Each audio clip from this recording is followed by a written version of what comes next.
Praise the lord. యేసుక్రీస్తు ప్రభువారి నామములో మీకు అందరికీ వందనములు చెల్లిస్తున్నాను. మీరందరూ దేవుని కృపలో అందరూ బాగుండాలని నిత్యము దేవుని ప్రార్థిస్తున్నాను. ఈ దినం మనము వాక్యాన్ని ప్రారంభించుకునే ముందుగా మనము దేవునికి గత వారం నుంచి ఈ వారం వరకు అనుదినము అనుక్షణము మనల్ని కాచి కాపాడి రక్షించిన దేవునికి కృతజ్ఞతలు చెల్లిస్తూ ప్రార్థించుకుందాం.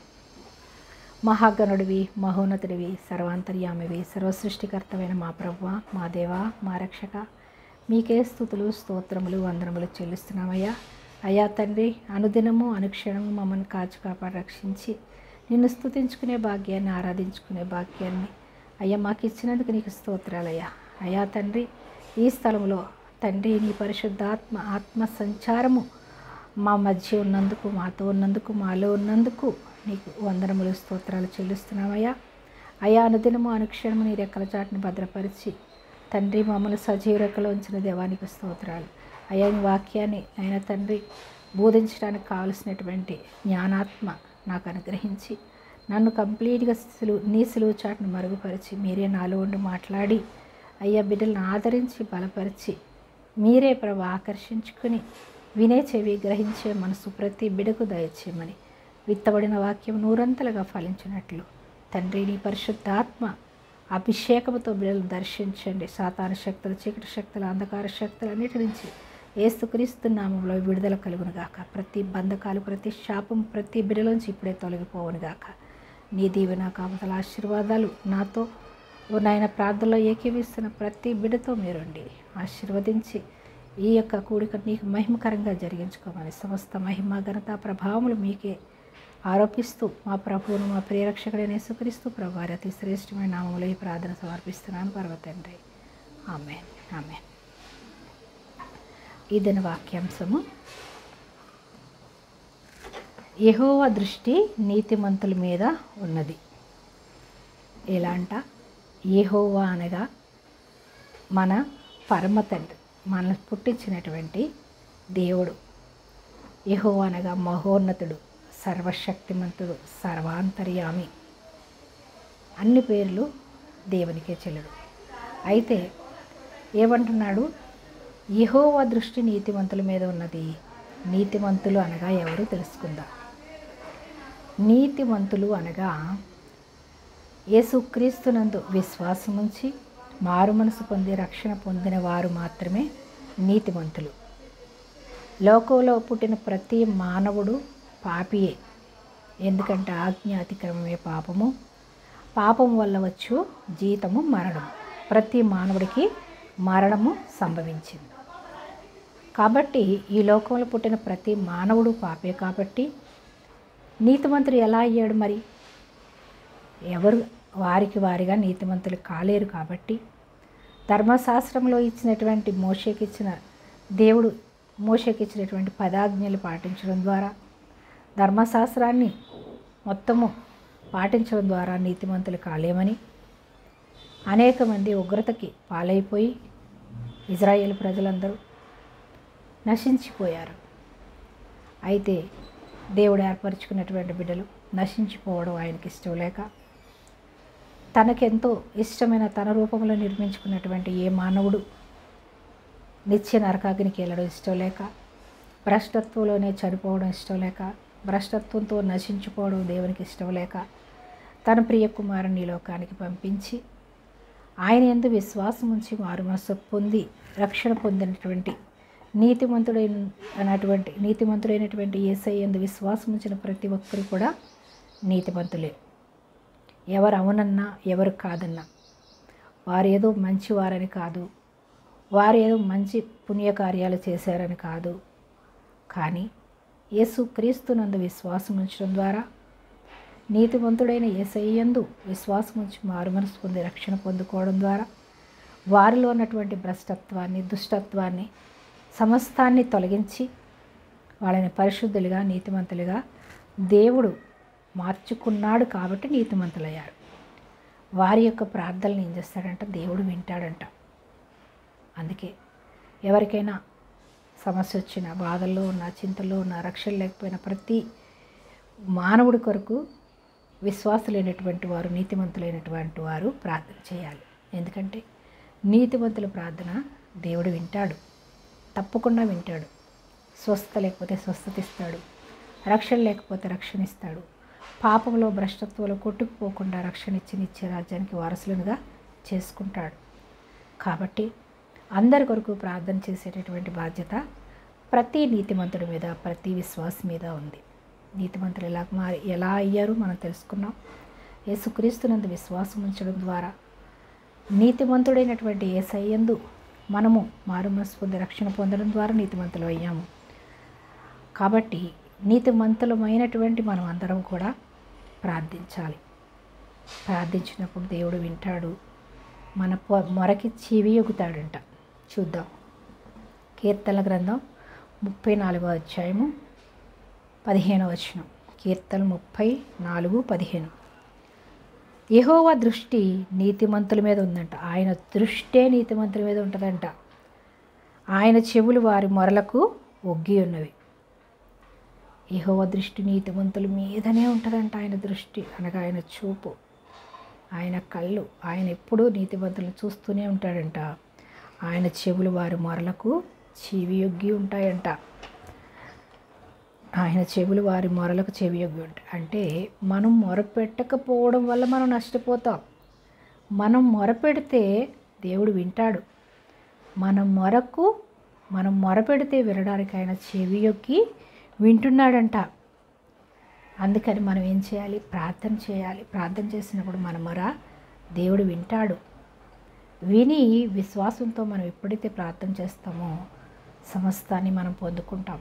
స్వస్థతలు, అద్భుతాలు, ఆశ్చర్య కార్యాలు, రోగాల నుంచి విడుదల, పాపాల నుంచి విడుదల, శాపము నుంచి విడుదల, సమస్తము నుంచి మనం విడుదల పొందుకుంటాం. ప్రతి బంధకాల నుంచి విడుదల పొందుకుంటాం. నీతిమంతులుగా మనల్ని ఎప్పుడైతే తీర్చిదిద్దాడో మన ప్రార్థన ఆయన వినడానికి చెవియొగ్గి ఆలకిస్తూ ఉంటాడంట. ఇంకా చూద్దాం. కింద 16వ వచనంలో కీర్తనల గ్రంథం 34:15 చూసుకున్నప్పుడు 16 చూద్దాం.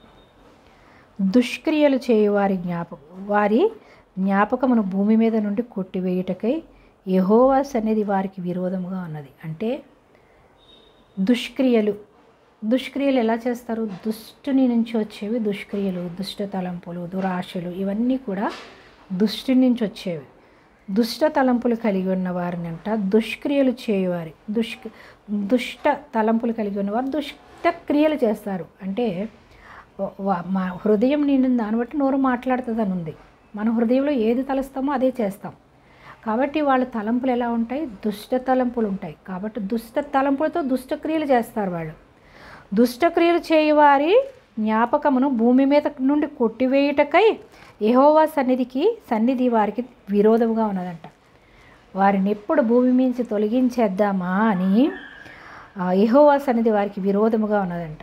భూమి నుంచి కొట్టివేయడానికి అంటూ ఉంటాం. వీడికి చావు రాదే, ఏంటి ఇంత దుష్టత్వంలో ఉన్నాడని కొందరు తిడుతూ ఉంటారు. అంటే వారిని ఎప్పుడు తుడిచిపెడదామా అని దేవుడు కూడా ఎదురు చూస్తూ ఉంటాడంట. అలాంటి దుష్ట తలంపులు ఉన్న వాళ్ళని దేవుడు చూస్తాడు, సమయం ఇస్తాడు. ఇంకా మారుతారేమో, ఇంకా మారుతుందేమో అని దేవుడు సమయం ఇస్తాడు.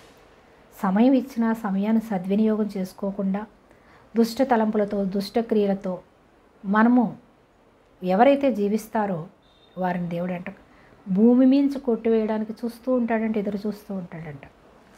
అందుకే ఆయుష్ దేవుడిచ్చేది. మనము మంచి తలంపులు కలిగి దేవుని యందు భయము భక్తి కలిగి ఉంటే ఆయుష్ను, ఆరోగ్యాన్ని దేవుడి దగ్గర నుంచి వస్తాయి. దేవుడు ఎప్పుడు భూమి నుంచి తొలగించాలా అని చూస్తూ ఉంటాడంట దుష్ట తలంపులు గల వారిని. 16వ వచనం. దుష్క్రియలు చేయవారి జ్ఞాపకమును భూమి మీద నుండి కొట్టివేయటకై యెహోవా సన్నిధి వారికి విరోధముగా ఉన్నదంట. విరోధముగా ఎప్పుడు తుడిచిపెడదామా, ఎప్పుడు తొలగిద్దామా అని చెప్పి చూస్తూ ఉంటాడంట. అయితే 17వ వచనంలో ఏమందంటే నీతిమంతులు మొరపెట్టగా యెహోవా ఆలకించును. నీతిమంతులు మొరపెడితే యెహోవా ఆలకించును. దుష్ట తలంపులతో ఉన్న వారి గురించి కూడా అయినటువంటి వారి ప్రార్థన చేస్తే వారి మొర ఆలకించి వారి హృదయాలను కూడా దేవుడు మారుస్తాడు. కాబట్టి దుష్టుల కొరకు, పాపుల కొరకు, భ్రష్టత్వంతో నిండిపోయినటువంటి వారందరి కొరకు కూడా నీతిమంతులైనటువంటి వారు, రక్షింపబడినటువంటి వారు ప్రార్థన చేయాలి. ప్రార్థించినప్పుడు వారిని దేవుడు ఆకర్షించుకుంటాడు. వారి భ్రష్టత్వం నుంచి విడిపిస్తాడు. దుష్ట తలంపుల నుంచి, దుష్టక్రియల నుంచి దేవుడు విడిపించి మార్చుకునే అవకాశం ఉంది. కాబట్టి ప్రతి ఒక్కరు కూడా ప్రార్థన చేయాలి. అయితే నీతిమంతులు మొర్రపెట్టగా యెహోవా ఆలకించును, వారి శ్రమలన్నిటిలో నుంచి వారిని విడిపిస్తాడంట. మనం ఏమైనా శ్రమల్లో, శోధనలో ఉన్నా, ఇతరుల శ్రమల్లో, శోధనలో ఉన్నా దేవుడు విడిపిస్తాడు. ఇప్పుడు వర్షాలకి, వరదలకి ఎంతో కష్టంలో, శోధనలో, వేదనలో ఉన్న వారి గురించి మనం ప్రార్థన చేస్తున్నామంటే దేవుడు తప్పకుండా వింటున్నాడు. విని వారిని ఏం చేస్తారంట, విడిపిస్తాడంట. వారి శ్రమలన్నిటిలో నుంచి వారిని విడిపించును. విరిగిన హృదయం గల వారికి యెహోవా ఆసనుడు. విరిగిన హృదయం అనగా పశ్చాత్తాపంతో, విరిగి నలిగిన హృదయంతో ఎప్పుడైతే ప్రార్థన చేస్తారో వారి ప్రార్థనకు ఆసన్నుడు. యెహోవా ఆసన్నుడు అంటే మన దగ్గరే ఉంటాడు. విరిగి నలిగిపోయి పగిలిపోయిన హృదయంతో, పశ్చాత్తాపం గల హృదయంతో ఎవరైతే ప్రార్థిస్తారో వారికి ఆసనుడు అంటే వారి పక్కనే ఉంటాడు. వారి ప్రార్థనకు జవాబిస్తాడు. నలిగిన మనసు గల వారిని ఆయన రక్షించును. అంటే విరిగిపోయి నలిగిపోయిన మనసుతో ఎవరైతే ప్రార్థిస్తారో వారితో ఉంటాడు, వారిని రక్షిస్తాడు. అందుకే పశ్చాత్తాపానికి మించిన ప్రాయశ్చిత్తం లేదని ఉంది. మా పశ్చాత్తాపడి ప్రభువా ఎంత ఘోర పాపంలో ఉన్నప్పటికి కూడా నేను తెలియక ఇలాంటి పాపంలో ఉన్నాను ప్రభువా, నన్ను క్షమించు, నన్ను విడిపించు అని ఎవరైతే పశ్చాత్తాపంతో, విరిగి నలిగిన హృదయంతో ఎవరైతే ప్రార్థిస్తారో వారికి ఆసన్నుడు, వారిని రక్షిస్తాడు. రక్షించడం అనగా వారి పాపంలో నశించిపోకుండా, నిత్య నరకాగ్నికి వెళ్లకుండా నిత్య రాజ్యానికి వారసులుగా చేసుకుని వాళ్ళకి రక్షణ ఇచ్చి దేవునితో పాటు ఉండే విధంగా పరలోక రాజ్యానికి వారికి వారసత్వాన్ని దేవుడు అనుగ్రహిస్తాడు. నీతిమంతులకు కలుగుల ఆపదలు అనేకములు. అంటే నీతిమంతులకి ఆపదలు రావా అంటాం. నీతిమంతులకు ఆపదలు అనగా, నీతిమంతులు అనగా యేసయ్య యందు విశ్వాసం ఉంచి రక్షింపబడిన వారు అని తెలుసుకున్నాం. అంటే వారికి కష్టాలు రావా, వాళ్ళకి శ్రమలు రావా అనుకుంటారు. మరి దేవుడు నమ్ముకున్నారు వాళ్ళకి ఎందుకు వచ్చాయి అంటారు. దేవుడు నమ్ముకున్న వాళ్ళకి అనేకములు వస్తాయంట. రక్షణ లేని వారికన్నా రక్షింపబడిన వారికి ఎక్కువ వస్తాయి. కానీ వాటి నుండి తప్పిస్తానంటున్నాడు. నీతిమంతులకు కలుగు ఆపదలు అనేకములు అంటున్నాడు. కీర్తనలు 34:19 మళ్ళీ మీరు చదవండి తర్వాత కూడా. నీతిమంతులకు కలుగు ఆపదలు అనేకములు అంటున్నాడు. అంటే రక్షణ లేని పాపుల కన్నా విశ్వాసులైనటువంటి వారికి, నీతిమంతులైనటువంటి దేవుని యందు విశ్వాసం ఉంచినటువంటి వారికి అనేకములు వస్తాయంటున్నాడు. కానీ వాటి అన్నిటిలో నుండి యెహోవా వారిని విడిపిస్తాడంట.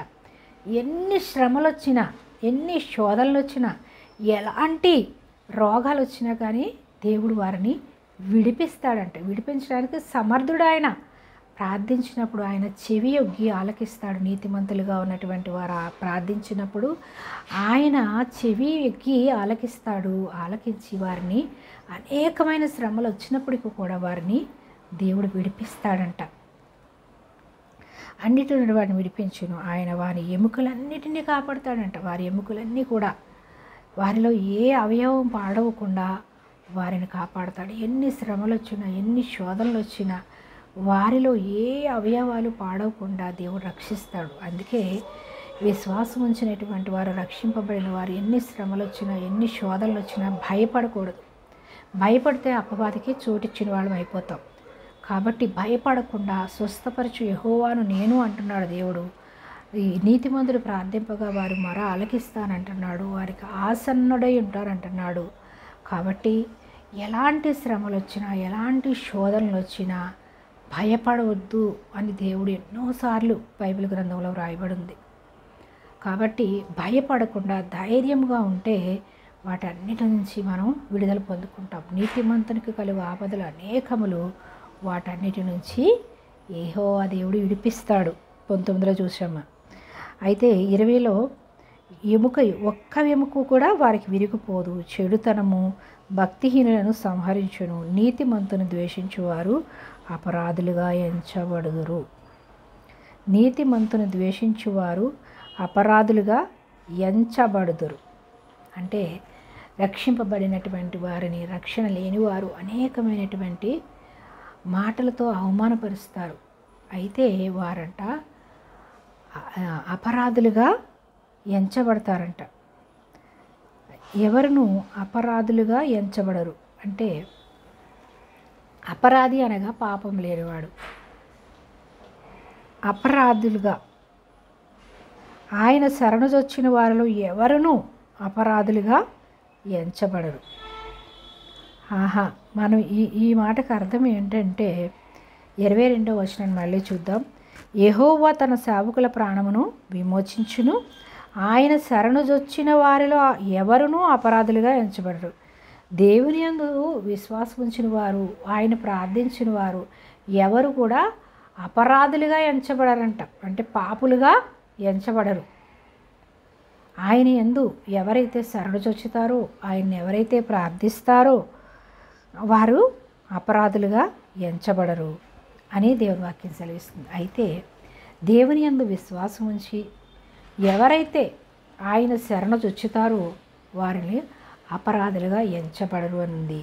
ఇంకా మన యోహాను సువార్త 9:31 చూద్దాం. యోహాను సువార్త 9:31లో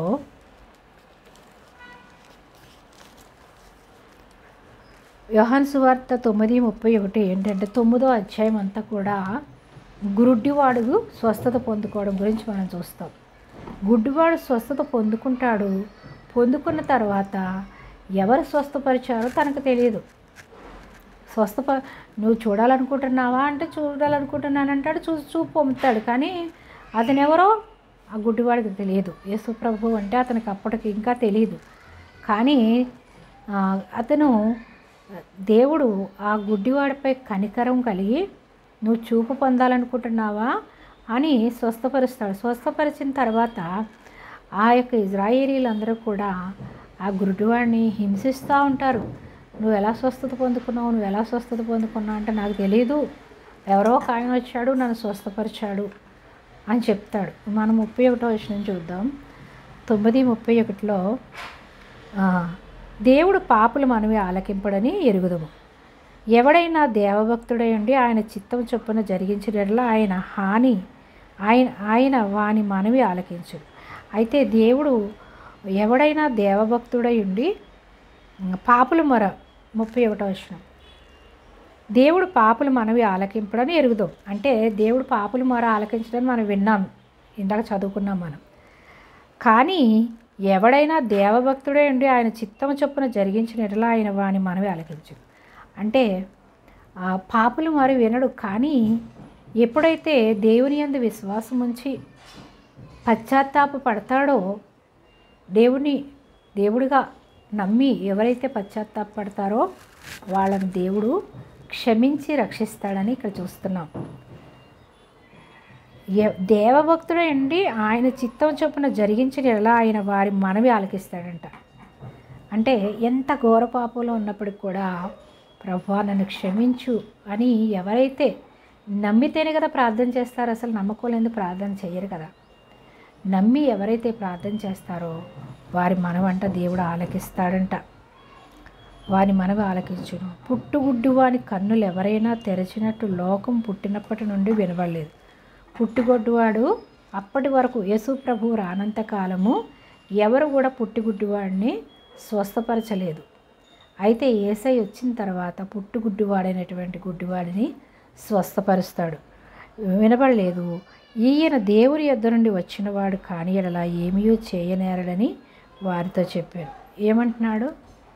ఆ యొక్క గుడ్డివాడు ఒప్పుకుంటున్నాడు. ఇప్పుడు వాళ్ళు అడుగుతున్నారు, నువ్వు ఎలా స్వస్థత పొందుకున్నావు అంటే నాకు తెలియదు, ఎవరో ఒక ఆయన వచ్చి నువ్వు చూపు పొందాలనుకుంటున్నావా అంటే పొందాలనుకున్నాను, నేను పొందుకున్నాను అంటాడు. అంటే ఆ గుచ్చి అడుగుతున్నారు. అడిగితే అప్పుడు అంటున్నాడు, ఇప్పటి వరకు ఎవరైనా అసలు పుట్టుగుడ్డువారిని ఎవరైనా స్వస్థపరిచారా అని ఇజ్రాయేలీలకే బోధ చేస్తున్నాడు. ఈ పుట్టుగుడ్డివాడు ఎవరైనా చేశారా? ఇప్పటి వరకు పుట్టుగుడ్డివాడికి స్వస్థత ఎవరైనా చేయగలిగారా? కానీ ఇప్పుడు ఈయన చేయగలిగాడంటే ఎలా అంట, పుట్టినప్పటి నుండి వినబడలేదు, కన్నులు ఎవరైనా తెరిచినట్టు లోకం పుట్టినప్పటి నుంచి వినబడలేదు పుట్టిగుడ్డివాడు కన్నులు ఎవరైనా తెరిచినట్టు. ఈయన దేవుని యొద్ద నుండి వచ్చినవాడు కాని ఎడల ఏమీ చేయనేరడని వారితో చెప్పారు. ఈయన దేవుని యొద్ద నుంచి వచ్చాడు కాబట్టే ఈయన స్వస్థపరిచాడని అప్పుడే సువార్త ప్రకటిస్తున్నాడు. పుట్టిగుడ్డివాడైనటువంటి వాడు ఇప్పటి వరకు ఎవ్వరూ చేయలేకపోయారు, కానీ ఈయన దేవుని యొద్ద నుంచి వచ్చాడు. ఎంత విశ్వాసం చూడండి. దేవుడు మనోనేత్రాలు తెరిస్తే అలాగే ఒప్పుకుంటారు. ఆత్మీయ మనోనేత్రాలు తెరవాలి. ఈ లోక సంబంధమైన మనోనేత్రాలు తెరవబడలేదు. ఈ లోక సంబంధమైన మనోనేత్రాలతో పాటు ఆత్మీయ సంబంధమైనటువంటి మనోనేత్రాలు కూడా గుడ్డివాడికి తెరవబడ్డాయి. కాబట్టి ఇప్పటివరకు పుట్టిగుడ్డివాడైనటువంటి వాడిని ఎవ్వరు కూడా ఇప్పటివరకు స్వస్థపరచలేకపోయారు. ఈయన దేవుని యొద్ద నుండి వచ్చాడు కాబట్టి ఈయన స్వస్థపరిచాడు అంటున్నాడు. ఏమీ చేయలేడని వారితో చెప్పాడు. అందుకు వారు, నీవు కేవలం పాపివై పుట్టినవాడవు, నీవు మాకు బోధించవచ్చితివా? ఏమన్నాడు? నువ్వు పాపివి అంటే ఇజ్రాయేలీలందరూ కూడా ధర్మశాస్త్రాన్ని పాటిస్తూ వాళ్ళు ఎంతో నీతిమంతులు అనుకుంటూ ఉంటారు. పరిసయ్యులు, సద్దూకయ్యులు, శాస్త్రులు వీళ్ళందరూ కూడా ఈయన అడుగుతున్నారు అన్నమాట.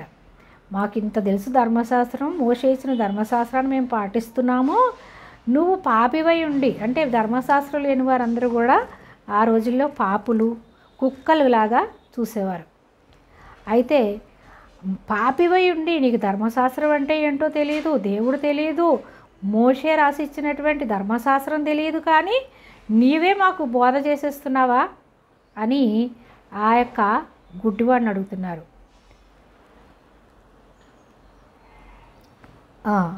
గుడ్డివాని కన్నులు ఎవరైనా తెరిచినప్పుడు అందుకు వారు 34వ వచనం, అందుకు వారు, నీవు కేవలం పాపివై పుట్టినవాడవు, నీవు మాకు బోధించవచ్చితివా అని వారితో చెప్పి వారిని వెలివేసేశారంట.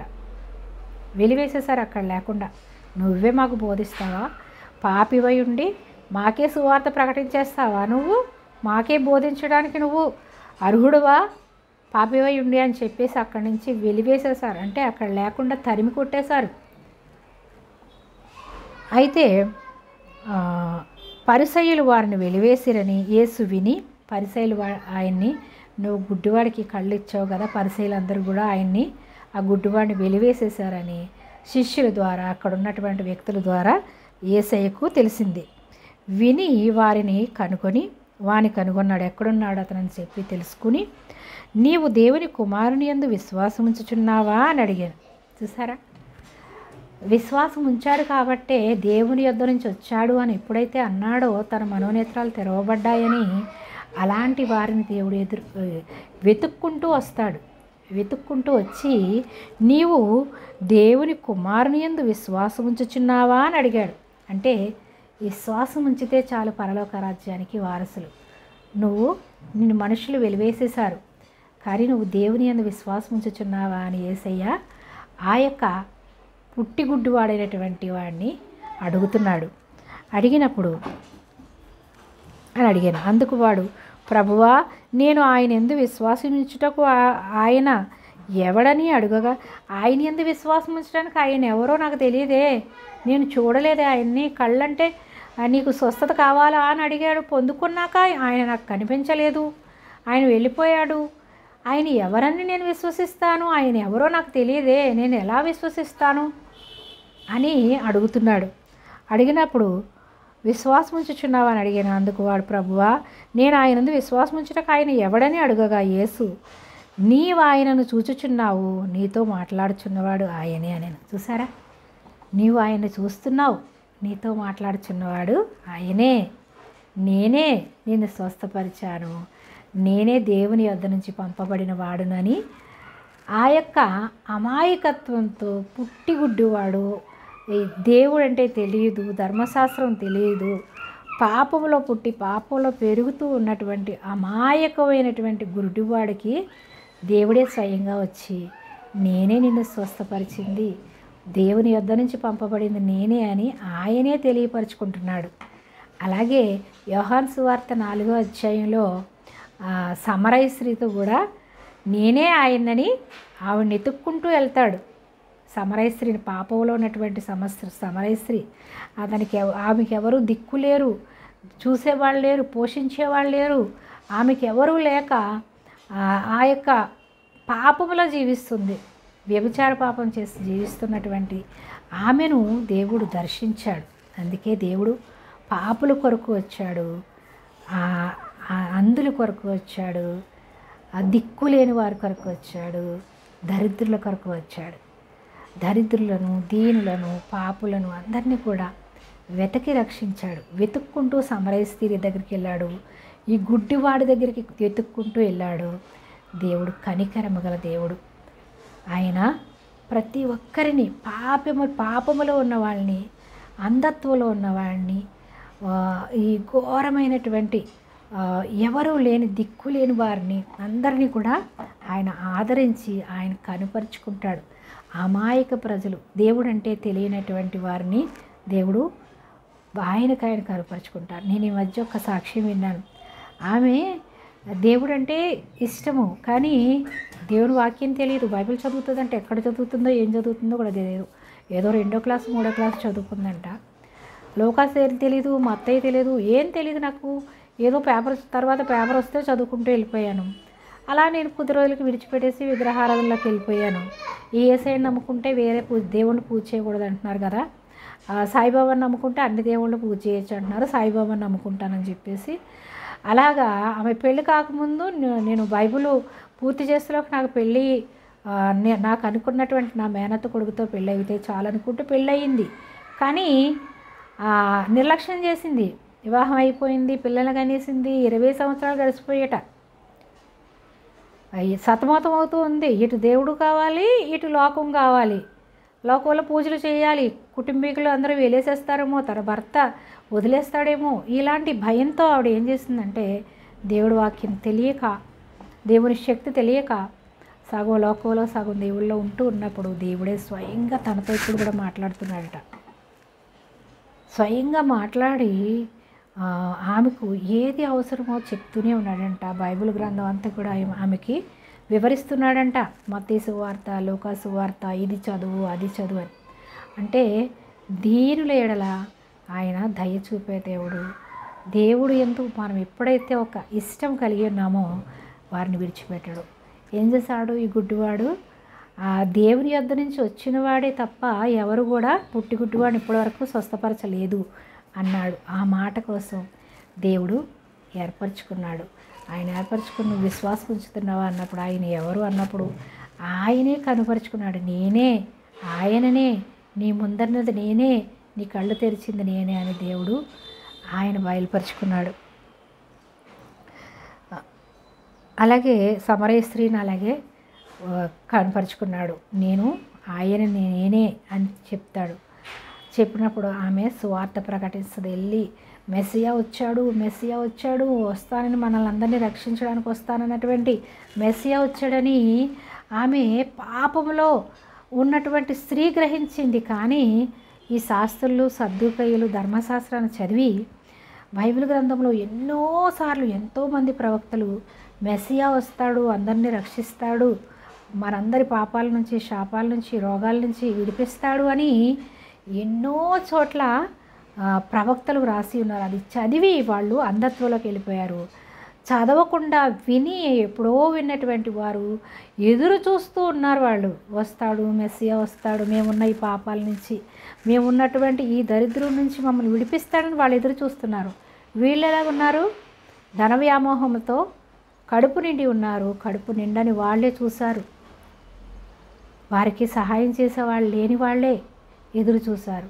వాళ్ళు కడుపు నిండి వాళ్ళు అంధత్వంలోకి వెళ్ళిపోయారు.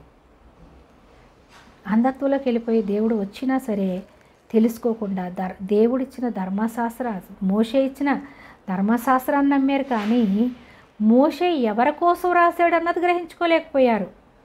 అందుకే చూస్తూ ఉన్నవారికన్నా చూడకుండా ఉన్నవారు గొప్పవారని ఇక్కడ రాయబడుతుంది. చూద్దాం మనం. అయితే అంతటా వాడు ప్రభువా నేను విశ్వసించుచున్నానని చెప్పాడు. నేను విశ్వసించుచున్నాను నేనే అన్నప్పుడు, నేనే నీకు కళ్ళు ఇచ్చింది నేనే, నీ ముందున్నది నేనే అన్నప్పుడు ప్రభువా నేను విశ్వసించుచున్నాను అన్నాడు. ఆ ఒక్క మాట చాలు దేవునికి. ఇప్పుడు కూడా ఎవరైనా నేను విశ్వసిస్తున్నాను, యేసయ్యా నువ్వు దేవుడు అని నమ్ముతున్నానని ఒక్క మాట చెప్తే చాలు, ఆయన మనతో ఉంటాడు, మనలో ఉంటాడు, మనల్ని రక్షిస్తాడు, నిత్య రాజ్యానికి చేర్చుకుంటాడు. ప్రభువా నేను విశ్వసించుచున్నాను అంటాడు. విశ్వసించుచున్నానని ఆయనకు మొక్కాడు, యేసయ్యకి మొక్కాడు. కానీ ఏమని ఉంటుంది, ఈ లోకంలో ఎవ్వరికి మొక్కవద్దు దేవునికి తప్ప అని ఆజ్ఞ ఇచ్చాడు 10 ఆజ్ఞల్లో. భూమి కింద కానీ నీళ్ళ కింద కానీ ఎవరైనా నువ్వు దేవుడిగా చేసుకోవద్దు, ఎవరికి మొక్కొద్దు అంటాడు. కానీ యేసయ్యకి మొక్కినప్పుడు యేసయ్య నాకు మొక్కొద్దు అనలేదు. ఆయన యెహోవా దేవుని అవతారము కాబట్టి, దేవుని కుమారుడు కాబట్టి మొక్కుటకు ఆయన అర్హుడు, పూజించుటకు అర్హుడు, ప్రార్థించుటకు అర్హుడు కాబట్టే ఆయన నాకు పూజించవద్దు అనలేదు, మొక్కవద్దు అని అనలేదు. ఆయన అర్హుడు, ఆయన దేవుని కుమారుడని మనం ఇక్కడ అర్థం చేసుకోవాలి. మొక్కాను. అప్పుడు యేసు చూడని వారు చూడవలెను, చూచువారు గుడ్డివారు కావలెను అను తీర్పు నిమిత్తము నేను ఈ లోకమునకు వచ్చి తినని చెప్పాను. అంటే అనేక మంది ప్రవక్తలు చూచేవారు గుడ్డివారుగా ఉంటారని, ప్రవక్తలు ప్రవచించినటువంటి ప్రవచనం నెరవేర్చబడుటకు నేను వచ్చాను అంటున్నాడు. చూచువారు గుడ్డివారు కావాలి, చూడని వారు ఏమంటున్నాడు, చూడని వారు చూడవలెను, చూచివారు గుడ్డివారు కావాలను. అంటే అసలు కళ్ళే లేని వారు చూస్తున్నారు, కళ్ళుండి చూస్తున్నవారు అంధత్వంలో ఉన్నారు, చూసి కూడా వాళ్ళు గ్రహించుకోలేని స్థితిలో ఉన్నారు. గుడ్డివాడు చూపు పొంది ఆ దేవుడైనటువంటి యేసు ప్రభువుని దేవుడుగా నమ్మాడు, విశ్వాసం ఉంచాడు, మొక్కాడు. కానీ చూస్తున్నటువంటి వారు ఏం చేశారు, యేసయ్యను ఎప్పుడు చంపుదామా, ఎప్పుడు సిలువేద్దా అని ప్లాన్లు వేస్తూనే ఉన్నారు. అందుకని వాళ్ళు చూస్తున్నారు కానీ అంధత్వంలో ఉన్నారు. చూడలేనటువంటి అంధత్వంలో ఉన్నవాడు చూస్తున్నాడు, అది నెరవేర్చడానికే నేను వచ్చాను అంటాడు. అను తీర్పు నిమిత్తము నేను ఈ లోకమునకు వచ్చిందని చెప్పాను. ఆయన యుద్ధనున్న పరిశీలలో కొందరు ఈ మాట మేమును గుడ్డివారమా, చూడండి ఎంత పౌరుషం వాళ్ళకి. ఏం చేస్తున్నారు వాళ్ళు, అయితే మేము గుడ్డివారమా, మేము చూస్తున్నాం కదా, అయితే మేము గుడ్డివారమా అని అడిగిరి. అందుకు యేసు మీరు గుడ్డివారైతే మీకు పాపము లేకపోవును. చూసారా, గుడ్డివాడు అయితే, నువ్వు నిజంగా గుడ్డివాడు అయితే నీకు పాపం లేకపోవును, కానీ నీకు కళ్ళున్నాయి చూస్తున్నావు కాబట్టి నీలో పాపం ఉంది. గుడ్డివారైతే మీకు పాపము లేకపోవును, కానీ చూచుచున్నామని మీరు ఇప్పుడు చెప్పుకొనిచున్నారు గనుక మీ పాపము నిలిచి ఉన్నదని చెప్పాడు. మీకు చూపు లేకపోతే మీరు నిజంగా మీలో పాపం లేకపోరు. మేము చూస్తున్నామని చెప్పుకుంటూ కూడా మీరు అంధత్వంలో ఉన్నారు కాబట్టి మీ పాపం మీ మీదే నిలిచి ఉన్నది అని యేసయ్య చెప్తున్నాడు. కాబట్టి మనము ఈ లోకంలో నీతిమంతులం ఎలా అయ్యాము అనేది ఈ దినం నేర్చుకున్నాం. యేసయ్య యందు విశ్వాసం ఉంచడం ద్వారా పాపి అయినటువంటి గుడ్డివాడు నీతిమంతుడిగా మార్చబడ్డాడు. వ్యభిచార పాపంలో ఉన్నటువంటి సమరయ స్త్రీ యేసయ్యను చూసి విశ్వాసం ఉంచి మెస్సియా మనకు వస్తానని, మనం ఎదురు చూస్తున్న మెస్సియా వచ్చాడు అని నమ్మి సువార్త ప్రకటించినటువంటి ఆ వ్యభిచార పాపంలో ఉన్నటువంటి సమరయ స్త్రీ నీతిమంతురాలు. కళ్ళు లేనటువంటి గుడ్డివాడు, ధర్మశాస్త్రం తెలియనటువంటి వాడు నీతిమంతుడయ్యాడు. కానీ చూస్తూ గ్రహించలేని స్థితిలో అంధత్వంలో ఉన్నటువంటి ఇజ్రాయేలు ప్రజలు పాపులయ్యారు. కాబట్టి నీతిమంతులు ఎవరు అనగా యేసయ్య యందు విశ్వాసం ఉంచిన వారు మాత్రమే నీతిమంతులు. వారు ఎప్పుడైతే విరిగి నలిగిన హృదయంతో పశ్చాత్తాపంతో ఎప్పుడైతే ప్రార్థన చేస్తారో వారి మొరలు వినడానికి దేవుడు చెవియొగ్గి ఆలకిస్తున్నాడంట. కాబట్టి ఆయన చెవియొగ్గి ఆలకిస్తున్నాడు అంటే మనం ప్రార్థన చెయ్యకపోవడం వల్ల మనం పొందుకోలేకపోతున్నాం, కానీ ప్రార్థన చేస్తే సమస్తాన్ని కూడా మనం పొందుకుంటాం. ఇతరులను మనం రక్షిస్తాము. అందరి కొరకు మనం ప్రార్థన చేయాలి, మన కొరకు మనం ప్రార్థన చేయాలి, మన పిల్లల కొరకు మనం ప్రార్థన చేయాలి. అప్పుడు దేవుడు చెవియొగ్గి ఆలకించి మనకి సమస్తాన్ని అనుగ్రహిస్తాడు అని నమ్మి ఎవరైతే ప్రార్థిస్తారో వారి ప్రార్థనలు వినడానికి దేవుడు సమర్థుడు అని నమ్మి మనం ప్రార్థన చేద్దాం. మహాగణుడివి, మహోన్నతుడివి, సర్వాంతర్యామివి, సర్వసృష్టికర్తమైన మా దేవా, అయ్యా నీతిమంతులు మొరలు వినడానికి నువ్వు చెవియొగ్గి ఆలకిస్తున్నావు ప్రభువా. అయ్యా ప్రేమ మేము అడగక పొందుకోలేకపోతున్నామయ్యా. అడిగి అయ్యా ప్రభువా మేము సమస్తాన్ని పొందుకునేలాగున తండ్రి ప్రతి ఒక్కరి కొరకు ప్రార్థించే ప్రార్థనాత్మ దయచేయండి. మా కొరకు మా పిల్లల కొరకు నేను ప్రార్థించే ప్రార్థనాత్మ దయచేయండి. ఈ లోక సంబంధమైనటువంటి ప్రభువా తండ్రి ఆశలు కోరికలు తీర్చుకోవడం కొరకు కాకుండా ఆత్మీయ సంబంధమైనటువంటి బలాన్ని శక్తిని పొందుకోవడానికి ఆత్మీయ వరాలు ఫలాలు పొందుకుని ఈ లోకానికి వెలుగుగా ఉప్పుగా ఉండాలని మేము ఆశపడుతున్నాం తండ్రి. అయ్యా నీ పరలోక దీవెలతో నీ పరలోక నాయన మహిమతో మమ్మల్ని నింపండి. నీ పరలోకపు శక్తితో మమ్మల్ని నింపండి. నీ పరలోకపు దీవెలతో మమ్మల్ని నింపండి. నీ పరలోకపు మర్మాలతో మమ్మల్ని నింపండి. స్వస్థపరచు యెహోవాను నేనన్నావు ప్రభువా.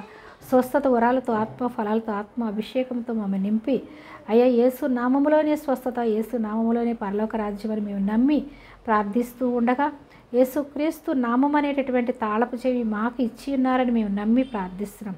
యేసుక్రీస్తు నామములో అపవాది శక్తులు, చీకటి శక్తులు, దురాత్మ శక్తులన్నీ యేసుక్రీస్తు నామంలో లయమైపోవునుగాక. యేసుక్రీస్తు ప్రభువారి నామంలో ప్రతి ఒక్కరు మనోనేత్రాలు తెరవబడునుగాక. ప్రతి ఒక్కరి గర్భము నాయన పిల్లలు లేని గర్భము తెరవబడునుగాక. నాయన అప్పుల్లో నాయన కూరుకుపోయినటువంటి ప్రతి ఒక్కరి విడుదల పొందుకుందరుగాక. శాంతి సమాధానం లేకుండా అపవాది బంధకాల్లో ఉన్నటువంటి ప్రతి ఒక్కరి బంధకాలు తెగిపోవునుగాక. శాంతి సమాధానము ఆరోగ్యము ఐశ్వర్యము అభిషేకము రక్షణ ఇచ్చి నీ పరలోక రాజ్యానికి ప్రతి ఒక్కరిని చేర్చుకుని ఉన్నందుకు నీకే వందనాలు చెల్లిస్తున్నాం తండ్రి. అయ్యా మాకు ఇంకనూ సమయాన్ని ఇచ్చి ఉన్నారు. ఈ సమయాన్ని వృధా చేసుకోకుండా మీరిచ్చిన సమయాన్ని సద్వినియోగం చేసుకుని తండ్రి పోయిన ఒక్క నిమిషం కూడా వెనక్కి రాదని గ్రహించుకొని మీరిచ్చిన సమయాన్ని సద్వినియోగం చేసుకుని మీ అందు భయము భక్తి కలిగిన వారిగా నిన్ను ప్రార్థించేవారిగా నీలో ఫలించి నూరంతలుగా ప్రభువా ఈ లోకానికి వెలుగుగా ఉప్పుగా మేము వాడబడదుముగాక. నీ దీవెన కాపుదల ఆశీర్వాదం నాకు మాకు మా పిల్లలకు తరతరాలకు అలాగే సార్వత్రిక ప్రతి సంఘముకు లోకమంతటికి దయచేసి అయ్యా ఎవరైతే ఇంకా ప్రభువా తండ్రి వరదల్లో చిక్కుకొని నాయన తండ్రి అయ్యా సమాధానము లేకుండా ఉన్నారో వారందరికీ సమాధానము దయచేయండి. ఆహారము ఆయా గృహాలను వస్త్రాలను ఇచ్చి వారిని పోషించి భద్రపరిచి వాళ్ళ మనోనిద్రాలు తెరిచి రక్షణ ఇచ్చి నీ రాజ్య వారసులుగా చేసుకోమని సమస్త మహిమ ఘనత ప్రభావములు మీరు మాత్రమే పొందుకోమని మా ప్రభువును మా ప్రియరక్షకుడైన యేసుక్రీస్తు ప్రభువారి అతి శ్రేష్టమైన నామంలో ఈ ప్రార్థన సమర్పిస్తున్నాను పరమ తండ్రి. Amen amen. హల్లెలూయా స్తోత్రం. Praise the Lord. ఈ దిన వాక్యాంశము యెహోవా దృష్టి నీతిమంతుల మీద ఉన్నది. నీతిమంతులు అనగా తెలుసుకున్నాం. యెహోవా దృష్టి నీతిమంతుల మీద ఉంది కాబట్టి నీతిమంతులుగా యేసయ్య మనలు చేసుకున్నాడు కాబట్టి మన ప్రార్థన దేవుడు వింటాడని విశ్వాసం ఉంచి మన అవసరతల కొరకు అలాగే లోకంలో ఉన్న ప్రతి ఒక్కరి అవసరతల కొరకు మనం ప్రార్థించేటప్పుడు దేవుడు తప్పకుండా తన పరలోకపు నిధులను ఇప్పి పట్టజాలనంత విస్తారమైన దీవెలతో నింపుతాడని నమ్మి మనం ప్రార్థిద్దాం. ఈ యొక్క వాక్యాన్ని విని మీరు విశ్వాసంలో బలపడి ఉన్నారని మన ప్రార్థనలు దేవుడు వింటాడని ఇది మొదలుకొని ప్రార్థన చేస్తూ మీరు దేవుని వైపు చూస్తూ లోకం వైపు చూడకుండా మనుషుల వైపు చూడకుండా మన మొర దేవుడు వింటాడని నమ్మి మనం ప్రార్థిద్దాం. దేవుని వైపే చూద్దాం, దేవుని కొరకే కనిపెడదాం. అంతేకాని ఈ లోకంలో మనుషుల వైపు లోకం వైపు మనం చూస్తే మనం నశించిపోతాం, తప్పిపోతాం. మనకి నెమ్మది ఉండదు, సమాధానం ఉండదు, బాధ తప్ప. కాబట్టి ఇప్పటి నుంచి ఇంకా మీరు దేవుని మీద ఆధారపడకుండా లోకం వైపు చూస్తూ మనుషుల వైపు చూస్తూ ఉన్నట్లయితే మన ప్రార్థనలు వినే దేవుడు అని నమ్మి ఈదు మొదలుకొని ప్రార్థించి దేవుని యొద్ద నుంచి సమస్తాన్ని మనం పొందుకుందాం. ఈ వీడియో కనుక ఈ వాక్యం కనుక మీరు నమ్మి విని విశ్వాసంలో బలపడి ఉంటే కనుక మీరు బలపడి ఇతరులను బలపరచాలని మనస్ఫూర్తిగా వేడుకుంటున్నాను. మరొక వాక్యాంశంతో మళ్ళీ కలిసి కూరేంత వరకు దేవుని కృప మనందరికీ తోడైండును గాక. Amen amen. Praise the lord.